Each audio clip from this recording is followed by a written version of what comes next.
ফালৰ পৰা অলপ দিন আগতে পেৰামেডিকেলৰ কাৰণে 1376টা পদৰ যি অনলাইন আবেদন হৈছিলে তাৰ বৰ্তমান এডমিট কাৰ্ডটো আহি গৈছে আৰু আপুনিও যদি ৰেলৱে ৰিক্ৰুটমেণ্ট বৰ্ডৰ ফালৰ পৰা ওলোৱা 1376টা পেৰামেডিকেল পোষ্টৰ কাৰণে আবেদন কৰিছিলে তেতিয়া আপুনি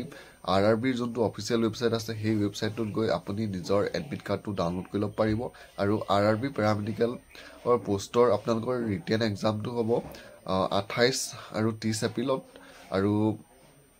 ইয়াৰ আপোনালোকৰ এক্সামটো হ'ব CBT বেছ আপোনালোকৰ কম্পিউটাৰ বেছ এক্সাম হ'ব আৰু আপোনালোকে যদি